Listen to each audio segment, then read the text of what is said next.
quero convidar o meu irmão que vai estar ministrando ao Senhor, que Deus te use com autoridade, intrepidez, e eu quero orar pela sua vida, meu brother. Ele é mais novo, tá, gente? Apesar da barba, assim, tá? Ele é mais novo que eu, 2 anos, né? Ele é novinho. Pode tirar a máscara. Ele está escondendo a barba, né? Vamos orar. Estenda sua mão para cá, vamos abençoar o servo do Senhor.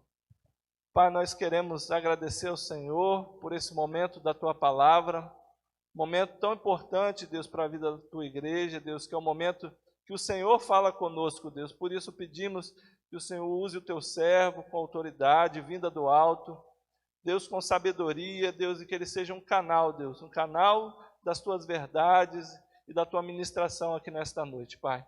Nós oramos e já agradecemos ao Senhor e fazemos isso em nome de Jesus. Amém e amém. Fica bom.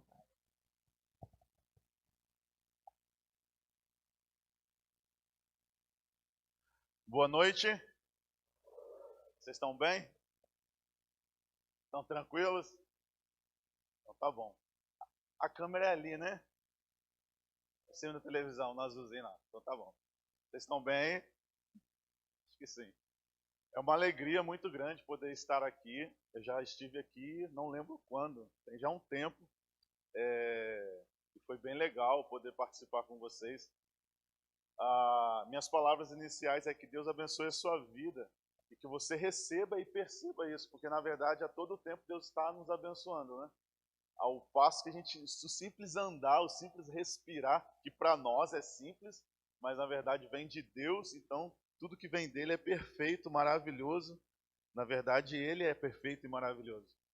Então agradeça a Deus a cada momento, a cada instante da sua vida. E que bom podermos estarmos aqui juntos, em família, para louvarmos a Deus, para adorarmos a Deus, para juntos partilharmos da palavra de Deus, que é o nosso alimento. Palavra essa que me faz caminhar, viver, continuar, permanecer nele. Palavra essa que te faz também permanecer nele. E como meu irmão falou, nós estamos aqui em família, minha mãe, minha namorada, Clara está ali. E com certeza, os nossos corações, pastor, está muito feliz de poder estar aqui participando com a igreja, participando com a família, os meus sobrinhos, Miguel, Joaquim, a Fran está lá, em casa, assim eu vou dizer, né? Mas eu quero te dizer algumas coisas nessa noite. Antes de abrir a palavra do Senhor, antes de nós lermos a palavra do Senhor, eu ia cantar uma música, só que eu não vou cantar. Mas ela fala mais ou menos assim: Espírito Santo vem falar. O início da música é assim. E o desejo do meu coração é que, na verdade, isso possa ser a realidade das nossas vidas hoje. Que o Espírito Santo possa falar ao seu coração, ao nosso coração. Nós cantamos aqui, né? Só em ti confiarei, eu nada temerei. E nós fomos cantando, e de fato é isso. Sem temer, sem vacilar. E aí, antes cantou uma música, eu anotei aqui, ó quão maravilhoso é. E quando elas estavam cantando, ele também estava cantando, o pessoal tocando, eu fechei o olho e imaginei como se fosse Deus abrindo os braços mesmo ali e ouvindo a nossa adoração. Imagina isso, você falando para Deus, ó quão maravilhoso é, maior que tudo. E aí Deus olha para você, literalmente para você, e abre os braços e fala, eu estou aqui, estou aqui. Por isso, cada momento que nós falamos, que nós vivemos, é único. Não perca a oportunidade de servir a Deus, de adorar a Deus, de viver em prol do reino de Deus, porque cada momento é único. Nós não sabemos o dia de amanhã, quanto mais o segundo também, nós não sabemos, na verdade, de nada. E aí, quando o famoso disse lá, eu sei que nada sei, nós podemos ver isso na Bíblia, que nós temos sabedoria, entendimento, conhecimento, nós temos um monte de coisas, sim. Mas nós não sabemos nada que vai acontecer. O pós, nós não sabemos, não temos controle. Nós pensamos, nós almejamos, nós queremos, mas ele ainda não é palpável.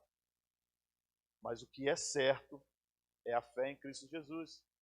Porque a fé ela não trabalha naquilo que é palpável, né? A fé não trabalha naquilo que é mensurável.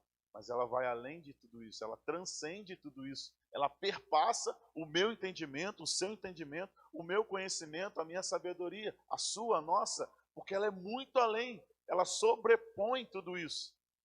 Isso é a fé, é a certeza, é o quê? No firme fundamento, você tem a certeza naquilo que você não está conseguindo tocar, ver, enxergar, mas você tem fé e sabe que Deus está com você, e sabe que Deus está conosco.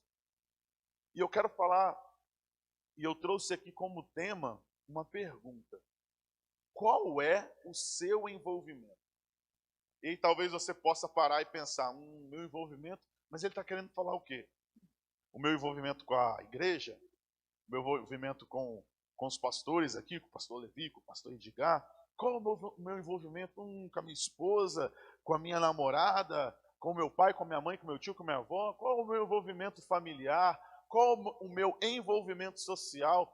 Será que ele descobriu aquilo que eu fiz e ele está pensando que eu estou envolvido? Qual é o meu envolvimento, não sei, na política, no partido, direita, esquerda, ou não sou nenhum dos dois, nos movimentos? Talvez você está pensando um monte de coisa, né? Esses dias eu aprendi um negócio novo. Não aprendi, não. Eu ouvi pronome neutro. Alguém já ouviu? Né? Tá sendo bastante falado. Ou seja, cada dia mais torna alguma coisa nova, é colocado para a sociedade uma coisa nova, é às vezes empurrado sobre a pessoa. Mas qual é o seu envolvimento com Cristo? Qual é o seu envolvimento com o Espírito Santo? Qual é o seu envolvimento com Deus, o nosso Deus, esse Deus que nós cantamos aqui, esse Deus que nós estávamos prestando uma adoração através da canção, esse Deus que eu sirvo, que você serve, que todos nós que estamos aqui, assim eu espero, estamos servindo a Deus. Qual é o seu envolvimento com Cristo Jesus? É uma pergunta na qual eu não terei a resposta de vocês, mas você sabe. Aí dentro de você, você sabe. E eu gostaria muito que nesses poucos minutos que nós estaremos aqui juntos e que eu estarei aqui falando, que você possa responder essa pergunta e que essa pergunta possa fazer total sentido na sua vida. E com isso eu te convido a abrir a sua palavra, ou o celular, aquele que não trouxe, eu vou ler alguns versículos, então preste atenção. É 1 Samuel, o capítulo 28, e vai ser a partir do versículo 3. Eu vou ler alguns versículos e nós vamos caminhar de forma gradativa e eu vou pular alguns versículos também, mas fiquem tranquilos que eu vou avisando para vocês. Então, 1 Samuel, capítulo 28, a partir do versículo 3. Enquanto você está encontrando aí, deixa eu te colocar um pouquinho mais por dentro do assunto. Apesar que provavelmente vocês já o conhecem. Mas essa história é um pouco intrigante, Edgar. Na verdade, ela é bem intrigante. E aí vocês vão ler, se vocês forem lembrando aí do contexto, vocês vão saber o porquê eu estou falando isso. É um período, é um contexto onde Saul, ele vai dar a versão dele, aquilo que ele percebeu, aquilo que ele entendeu do que ele estava vivendo ali, tá? Então vamos lá, vamos ler um pouquinho desse texto. A partir do versículo 3 diz o seguinte: Samuel já havia morrido e todo Israel o havia pranteado e sepultado em Ramá, sua cidade natal. Saul havia expulsado do país os médios e os espíritas. Presta atenção nesse versículo, olha só, no finalzinho dele. Saul havia expulsado do país os médios e os espíritas. Continuando. Depois que os filisteus se reuniram, vieram e acamparam-se em Sunem. Enquanto Saul reunia todos os israelitas e acampava em Gilboa. Quando Saul viu o acampamento filisteu, teve medo e ficou apavorado. Vou parar aqui e daqui a pouquinho eu dou continuidade. Como eu falei, esse é um contexto que o rei não estava mais ali, o rei já estava morto. o rei não, Samuel já estava morto. E aí Saul, naquele contexto, ele vai ver aquele povo e o texto fala no versículo 5 que ele ficou apavorado, ele ficou com medo, ele temeu diante daquilo que ele viu. E o texto continua, e o todo o seu contexto vai falar o seguinte, a partir do versículo 6 vai mostrar o quê? Saul, como vocês viram ali no versículo 3, Saul ele expulsou todas aquelas pessoas que mexiam com essas questões espirituais de trazer a vida, falava que trazia vida, e o versículo 3 mostra exatamente isso, que Saul ele expulsou todos os médiuns e aquelas pessoas que mexiam com essas questões espirituais. E aí, Saul fica com medo, está aí no versículo 5, ele fica com medo diante daquilo que ele vê. E aí, Saul, aquele que expulsou, mandou expulsar, agora, diante das pessoas que estavam próximas dele ali, ele fala o seguinte, olha só, eu vou buscar a Deus, que eu preciso de uma resposta, porque eu estou intrigado, eu estou com medo de tudo isso, e ele vai orar a Deus, ele vai falar com Deus, e ele vai ter e buscar uma comunicação com Deus. E olha só, vamos continuar, versículo 6. Ele consultou o Senhor, mas este não lhe respondeu, nem por sonho, nem por urim, nem por profetas. Versículo 7. Então Saul disse aos seus auxiliares, presta atenção, procurem uma mulher que invoca espíritos para que eu a consulte. Eles disseram, existe uma em Endor. Olha só, que estranho, né? No versículo 3, mostra que ele manda expulsar todas essas pessoas aí, né, que invocam os espíritos, que faz o corpo ali se levantar, ou com esse tipo de invocação, com essa mediunidade. E aí agora, nós já vemos aqui que no versículo 7, o próprio Saul, ele já fala, olha, traz uma dessas mulheres aí. Mas como assim? Se ele mandou expulsar, como ele pede para trazer? E aí, o contexto e o texto diz o seguinte, que não sei se algumas pessoas ou uma não fala, mas alguém falou, olha, lá em Endor existe uma mulher lá que ela faz essas coisinhas aí. E ele falou, ó, manda buscá-la lá. Mas olha só, aí eu pensei, Endor deve ser fora então de lá, né, da questão de Israel, tudo, porque ele mandou expulsar todo mundo, então não deve ter ninguém ali, porque ele era, né, o rei, o manda-chuva, então não devia ter ninguém ali. Só que eu fui pesquisar, e na verdade Endor faz parte ali sim. É um pouco mais afastado, mas está ali dentro. Eu pensei, uai só, não pode. Como pode ter então esse tipo de pessoa nesse contexto que foi dito que teria que ser expulsa e agora ela está ali? Por quê? Não faz sentido. Porque não foi a palavra minha que chegou lá e, ai pessoal, tira esse povo. Não, foi a palavra do maioral lá, né, de Saul. E aí, Saul pede agora para vir, para trazer. Tá, olha só, vamos continuar. Versículo 8. Saul, então, olha só, o que ele faz? Saul, então, se disfarçou, vestindo outras roupas, e foi à noite com 2 homens até a casa da mulher. Então, o pessoal sabia que existia essa mulher e ainda sabia onde ela morava. E mesmo assim ela estava ali. Por quê? Não sei. Vamos continuar. Ele disse a ela, invoque um espírito para mim, fazendo subir aquele cujo nome eu disser. A mulher, porém, lhe disse, certamente você sabe o que Saul fez. Ele eliminou os médios e os espíritas da terra de Israel. Por que você está preparando uma armadilha contra mim, que me levará à morte? Saul jurou pelo Senhor, juro pelo nome do Senhor, que você não será punida por isso. Olha só, vamos rebobinar. Primeiro, Saul manda eliminar, extirpar, tirar. Sai, tira todo mundo daí. As pessoas aí, não quero aqui no meu reino, não quero, não pode, não faça, não permita, tal. Existia essa mulher aí, não sei o nome dela, não fala, mas vivia nesse lugar, Endor. E aí, agora, alguém fala para ele que tem essa mulher, e ele sabe onde ela mora, e agora eles levam o próprio lá, Saul, vai para lá.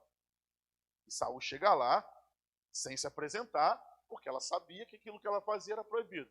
Mas ele chega até aquela mulher, ele se aproxima daquela mulher, disfarçado, com uma outra roupa, até mesmo talvez para sentir o que ele ia fazer, e ele faz tudo isso. Aí, olha só, ele continua ali e ele começa um diálogo com essa mulher. Essa mulher que na verdade nem deveria estar ali, porque ela deveria ter sido expulsa. E aí nesse diálogo com ela, ele fala, ele demonstra, se você for ler no texto, vai falar que eles começam a conversar. E ela fala, mas como assim você quer que eu invoque um espírito? Você não sabe o que Saul falou? Não, isso eu não posso fazer. E aí ele jura pelo Senhor. O texto fala, eu juro pelo Senhor. E depois você vai continua lendo e você vai perceber que a mulher depois ela sabe quem é ele. E ela fica desesperada, com medo do que pode acontecer com ela.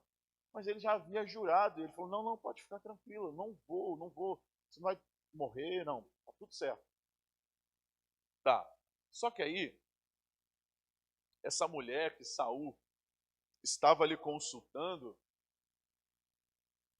ele começa, de fato, criar, através desse diálogo e da sua necessidade, um envolvimento com essa mulher. Um envolvimento emocional com essa mulher. Sabe por quê?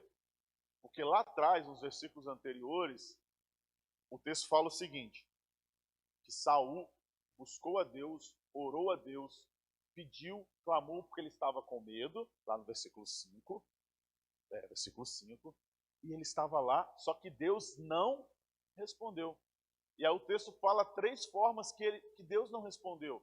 Uma foi através dos profetas, e o outro através do Urim, que a Bíblia não fala detalhadamente o que é, mas alguns dizem que eram como se fossem pedras assim que ficavam na estola, que era na roupa lá dos sacerdotes, e eles jogavam, lançavam sorte para saber sim ou não, para ver as questões se Deus estava respondendo sim ou não.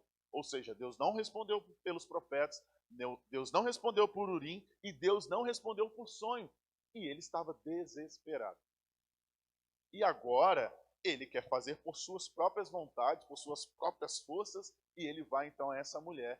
E ele então conversa com essa mulher e começa a criar um envolvimento com ela. E daqui a pouquinho você vai ver o fim de tudo isso. Mas aí eu quero te lembrar a pergunta: qual é o seu envolvimento? Qual é o seu envolvimento com Deus?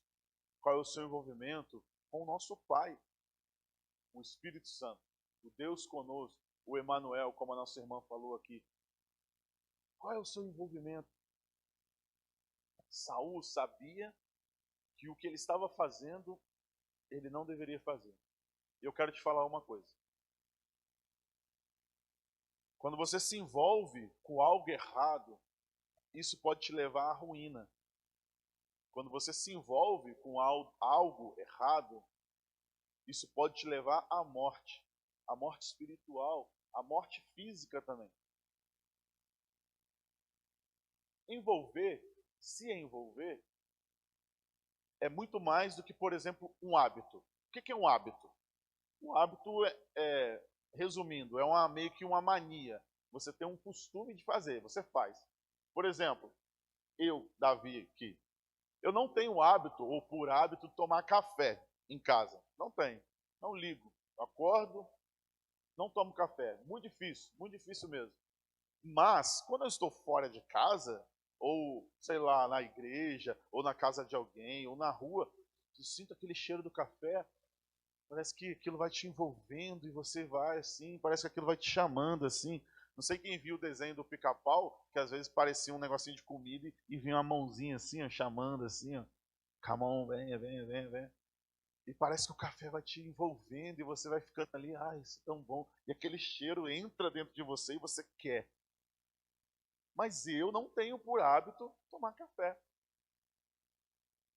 Mas isso acaba me trazendo um envolvimento pelo cheiro, porque você começa a olhar, você vê outra pessoa tomando, saboreando, e você fala, eu acho que é bom, hein? E às vezes você quer experimentar. Às vezes, eu posso falar de mim. Eu tenho 34 anos e sou nascido e criado na igreja. Então, talvez, eu possa ir à igreja por hábito. porque eu me acostumei. Então isso foi associado à minha persona, à minha personalidade, aos meus atributos, aos meus impulsos, ao meu crivo de percepção, e eu simplesmente vou para a igreja por hábito. Mas quando isso acontece, a pessoa está, ou vai, ou permanece por hábito, se ela permanece, pode ser tornado para algo bom, e isso criar um envolvimento com Deus. Mas se ela se mantém por hábito, qual a transformação que é gerada? Se eu estivesse na igreja simplesmente por hábito, qual a transformação eu, Davi, teria? Não teria. O que transforma é o envolvimento, porque você sente, você vive, você é misturado. Tanto que um relacionamento é envolvimento. Quando eu me envolvo com Cristo Jesus, é totalmente diferente de simplesmente ouvir falar. Tanto que o texto fala, eu conhecia de ouvir falar. Mas o conhecer de ouvir falar não significa que a sua vida será transformada, mudada. E quando nós usamos a palavra, né, conversão, o contexto é tão lindo. Porque, né, no trânsito lá, você está indo para cá e você vai converter, você vai mudar. Hoje a gente estava dirigindo, né, Edgar? Eu estava seguindo Edgar, né? Edgar lá dirigindo. E às vezes eu não sabia para onde ele ia. Eu tinha que ficar bem ligado. Se eu perdesse o foco de Edgar, ele poderia simplesmente entrar para a direita e eu para a esquerda e já era. Ou seja, eu preciso estar ligado, conectado, atento. Assim é o relacionamento com Cristo Jesus. Eu preciso estar conectado com Ele, eu preciso me envolver com Ele a cada dia, a cada momento, a cada instante. Porque se eu não me envolver, ai de mim. Inclusive a Bíblia vai ter vários textos falando, ai de mim, ai de mim. Por quê? Ai de mim se não viver imbuído, ou seja, se não viver em função de Cristo Jesus, se eu não viver a minha vida em prol do reino de Deus, se eu não viver o meu contexto social em prol de Deus. Se simplesmente eu venho à igreja por hábito, ou simplesmente eu venho a uma programação porque é legal, porque a música é boa, porque o som é top, isso é muito bom, isso é bom, claro, eleva até a alma, as emoções, isso é bom demais, cria relacionamento no sentido de envolver com outras pessoas, mas não significa que crie envolvimento. Mas quando você é envolvido pelo Espírito Santo, quando você é envolvido por Deus, quando você é envolvido por Jesus, você pega a causa e você faz.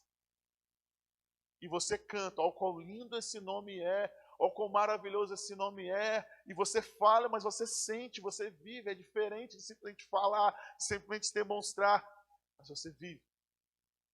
Sabe por que é diferente? Nós estamos aí nas eleições, né? Entrou as eleições. Aí você vê um monte de gente bonita na televisão, e você liga ali e você vê cada plano que você fala, uau, vai mudar, agora vai, eu acredito. Né? E eles falam super bem. Eles criam um mecanismo que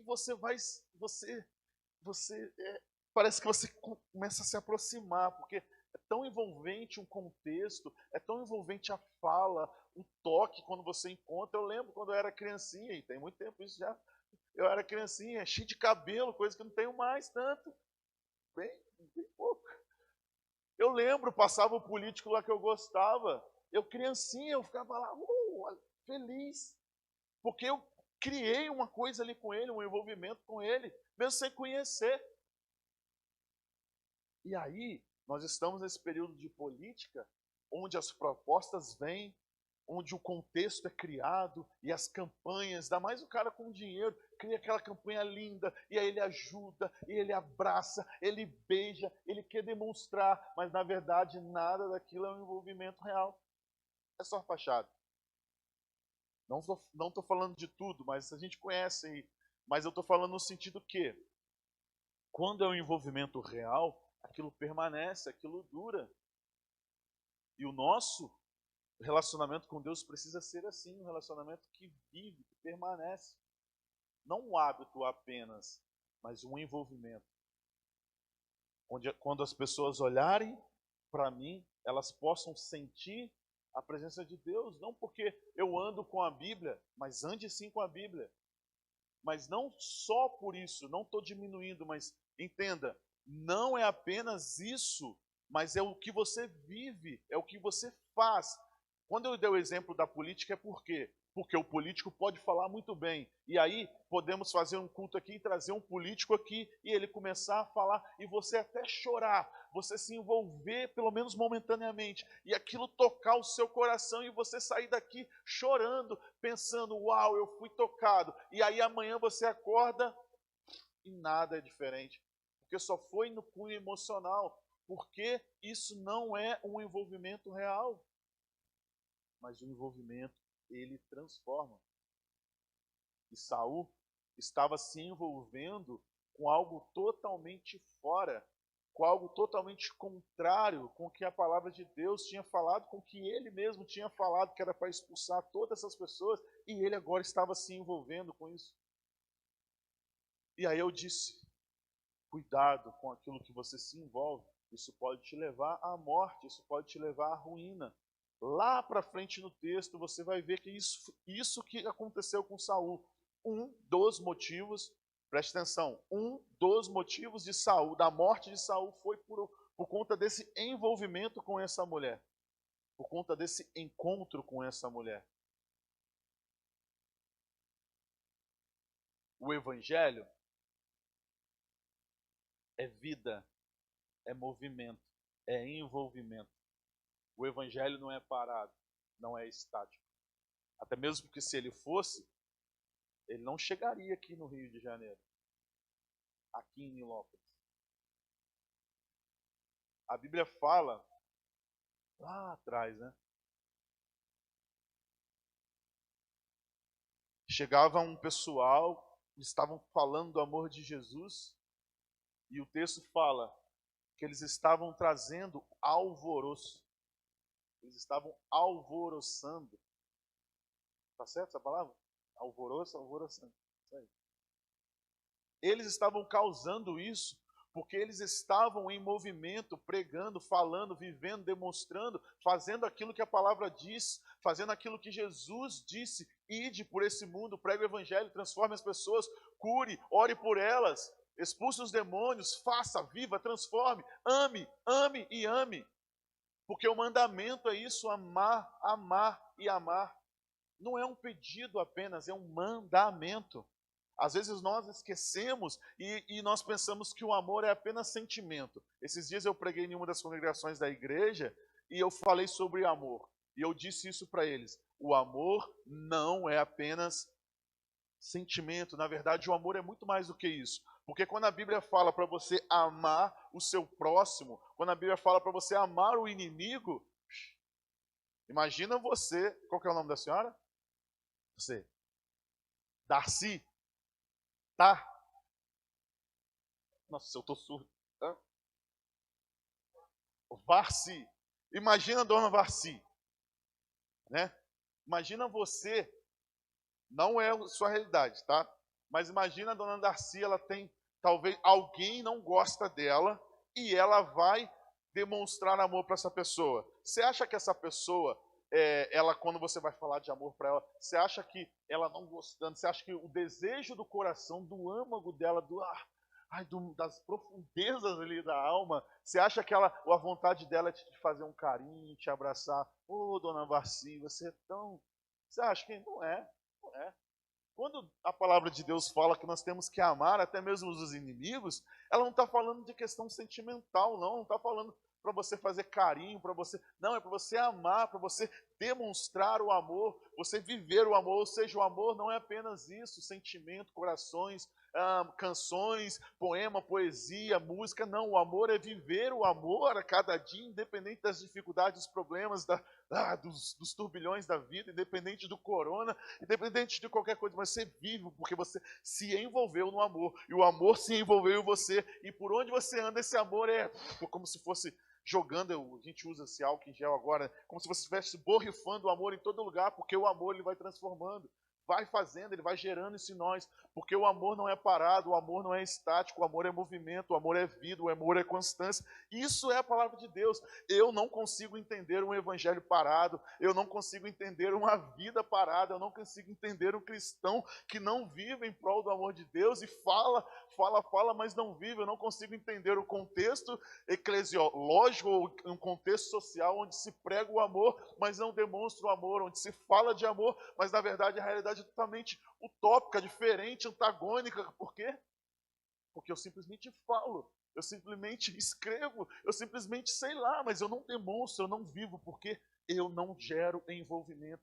Porque envolver demanda tempo, envolver demanda um monte de coisa, demanda você talvez até sofrer, demanda você alguns espinhos, mas você se envolve mesmo assim.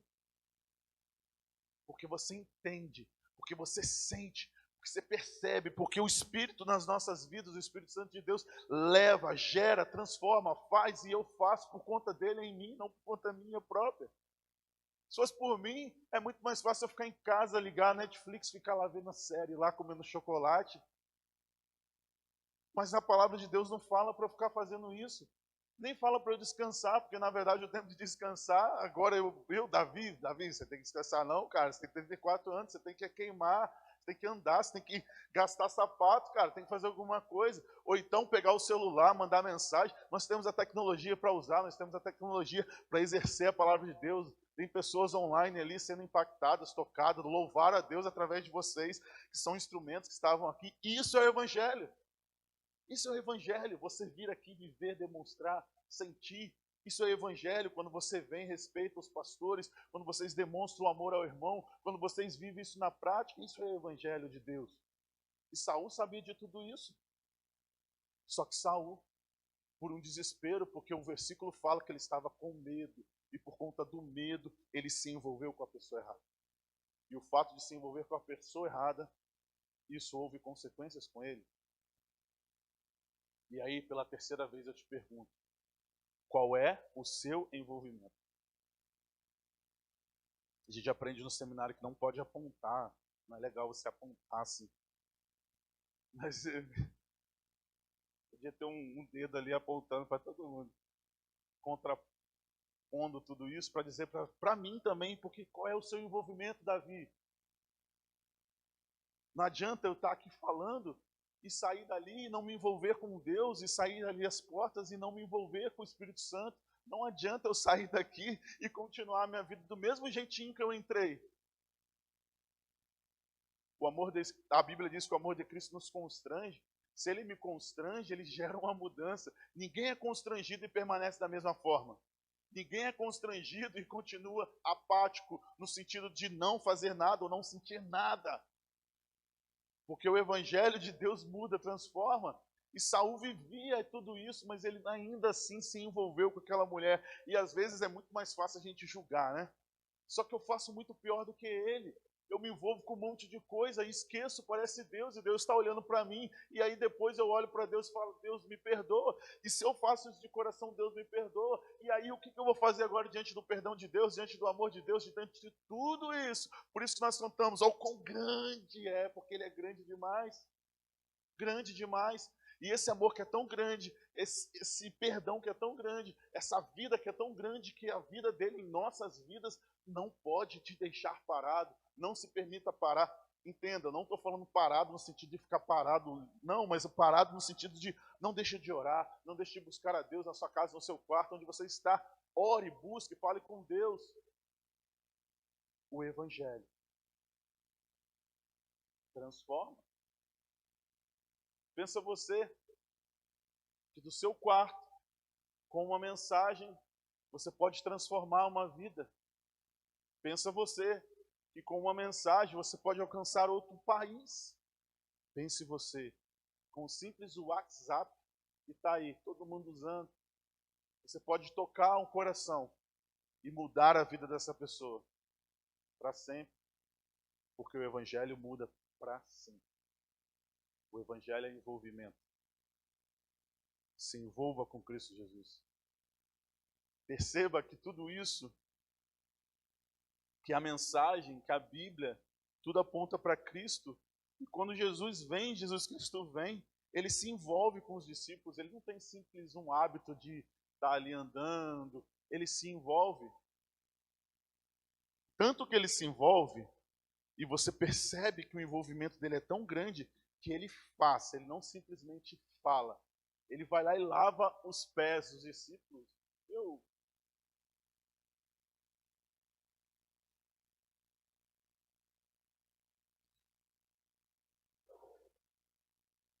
Imagina Deus encarnado em Jesus, cara, lavando os pés dos discípulos. Isso é envolvimento ou não é? Não tem como. Não tem como. Isso é para mostrar para nós, para demonstrar para nós que o amor dele. E quando nós voltamos aqui para Saul, isso está relatado aqui justamente para mostrar para nós aquilo que nós precisamos estar atento, porque nós nos envolvemos com outras coisas. Nós somos falhos, mas Deus transforma. Deus muda. Davi, eu já ouvi isso 1 milhão de vezes, cara. Davi, eu já li isso várias vezes. Tá, mas a minha fala aqui não é simplesmente isso. Não quero que você só ouça, mas eu quero que você se envolva. O envolvimento gera transformação. Eu gosto de ficar observando, sabe? E você, quando você começa a observar, você começa a ver algumas coisas, né? Ontem nós fomos no seminário lá na Tijuca. Poxa, que saudade, né? Tantos anos que eu não ia lá, quanto tempo que eu não passava lá, e aí você vai lembrando de um monte de história. Você olha o prédio 19, que agora já nem é mais 19. Você olha o outro prédio, você olha o campo, você olha a quadra. Eu falei, uau, eu jogava vôlei, eu já joguei futebol aqui, já andei aqui. E aí já você vai lembrando de um monte de coisa, porque eu vivi ali, era todo um envolvimento com aquele lugar, com aquele local. E aí eu estava filmando e tirando foto, e aí eu fui filmar ali umas flores bonitas ali e tal, perto assim da biblioteca, da capela, do seminário, e eis que surge uma borboleta lá, voando lá. Eu falei, uau, meu, uma borboleta, né? Parece bobeira, né? Mas se a gente traz isso para agora, para o nosso contexto, nós precisamos estar assim, como aquela borboleta lá, em movimento, voando, impactando as pessoas, porque tem pessoas que vão olhar para você e não vai te dar nada. Mas tem pessoas que vão olhar para você, para uma simples borboleta, e vai falar, uau! Já estou encerrando. Há muitos anos atrás, em Resende, o pastor conhece muito bem, estava trabalhando numa empresa, muitos anos atrás, muitos mesmo. Eu trabalhava na parte, minha mãe já ouviu isso, meu irmão não sei, minha namorada já. Eu estava lá trabalhando na parte de segurança, fiscal de loja, né? Aqui também fala fiscal de loja. Fiscal de loja. Estava lá. Aí, né? Lá, pelo menos no lugar que eu trabalhei, você não podia ficar falando muito com as pessoas, ou seja, não podia se envolver com as pessoas. Olha aí o contexto. Você não pode se envolver porque eles falavam, não, eu tinha que revistar a bolsa de funcionário, fazia parte. E aí, um dia, ou seja, eu estou falando isso por quê? Porque eu não me comunicava muito com as pessoas. Uma, porque eu era novato, e eu sou muito tímido. Por mais talvez que você olhe para mim e fale, olha, ele está ali na frente falando, mas eu sou muito tímido. E aí, eu ficava na minha, eu chegava, era novo na empresa, já tinha essas questões da empresa, eu ficava na minha e tal, ia com a minha roupinha lá, uniforme e tal, aí colocava aqueles negocinhos no ouvido, me achava, né, porque comunicador, nossa, há anos atrás não era tão normal, né, quanto hoje, assim, aí eu tava lá. E aí, um belo dia eu tô lá, e vem uma senhora sorrindo, e era tão bom, né, a gente ver as pessoas sorrindo, a gente fica vendo sua máscara, e ela veio sorrindo assim, mais baixinha, aí falou, ei, não lembro como ela me chamou, Ela falou, rapaz, deixa eu te fazer uma pergunta, e rindo. Eu falei, pode fazer, pode fazer. Ela trabalhava ali na parte da limpeza, e ela veio, deixa eu te fazer uma pergunta. Eu falei, pode fazer. Ela falou assim, você é cristão, né? Aí eu olhei para ela e ri. Eu falei, por que você está falando isso? Ela, não, você é cristão, né? Eu falei, sou sim. Ela falou, eu sabia. Eu sabia. E eu nunca vou esquecer disso. Sabe por quê? Porque eu estava ali com o uniforme da empresa. Ela nunca me viu lendo a Bíblia. Ela nunca me viu na igreja. Ela nunca me viu nada fora dali, porque eu estava ali trabalhando. Só que ela viu uma coisa além dos olhos, né? Ela sentiu que tinha algo diferente. Não era porque eu falava, que eu quase não falava na empresa. Ou seja, o seu envolvimento com Cristo vai além daquilo que você fala. Quando eu falei da política, não é para menosprezar tal assim. É para falar que não é o falar, ou então não é fazer para alguém ver, porque a Bíblia fala o que disso? O que a sua mão, a outra, não é isso. Envolvimento, quando eu me envolvo com alguém, a pessoa sabe quando eu estou mentindo ou quando eu estou fazendo só por fazer. Né? Para terminar, Saul tem todo o contexto. Saul, então, ele chega àquela mulher, conversa com ela, ele queria uma resposta, e aí aquela mulher faz todo o processo ali de chamar, de invocar o Espírito, e ele entende, percebe, no entendimento dele, ele vê Samuel, e ele pergunta, conversa, e há uma série de coisas que acontecem ali. Depois você lê. Mas o fim de toda essa história vai contar que Saul, que um dos motivos de Saul, da morte de Saul ter ocorrido, foi por conta desse encontro que ele teve, por conta desse envolvimento que ele teve com essa mulher. E a quarta vez que eu te pergunto, qual é o seu envolvimento com Deus? Eu gostaria que você fechasse seus olhos, se você assim pode fazer. E eu gostaria de orar por nós, porque eu me incluo nessa também.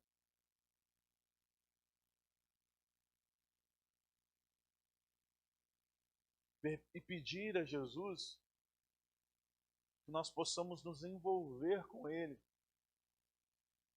para Ele te dar, que você possa estar sensível ao falar, que você possa estar sensível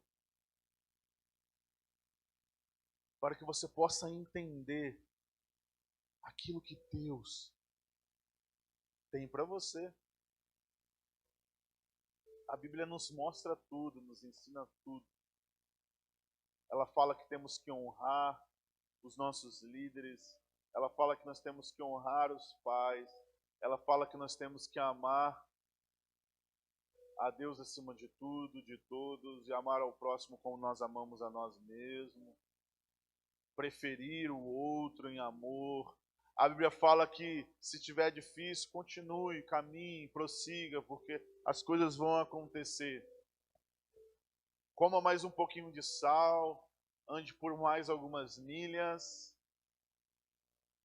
A Bíblia nunca disse que seria fácil, mas ela sempre disse que é possível. A Bíblia nunca disse que iria ser tranquilo, mas a Bíblia diz que lá no céu nós iremos adorar continuamente. Lá no céu não haverá mais lágrima, não haverá choro, não haverá tristeza. Lá no céu nós veremos Deus face a face. E vai ser sensacional. A minha senha já está guardadinha. Mas a Bíblia também fala que aqueles que não querem envolvimento com Cristo Jesus, aqueles que não querem de fato clamar a Deus e se render a Ele, a Bíblia também fala do inferno. E isso é tão real. Existem só dois caminhos. Eu sei que você sabe disso, eu sei.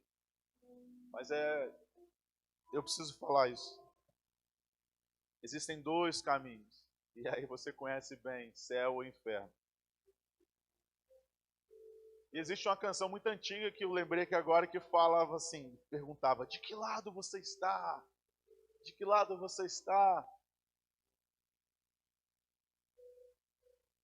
Pai, obrigado, Deus, porque nessa noite nós podemos falar com o Senhor. Obrigado porque nós temos essa igreja aberta. Obrigado, Jesus, porque nós temos várias pessoas aqui, Jesus, nesse templo, nesse santuário.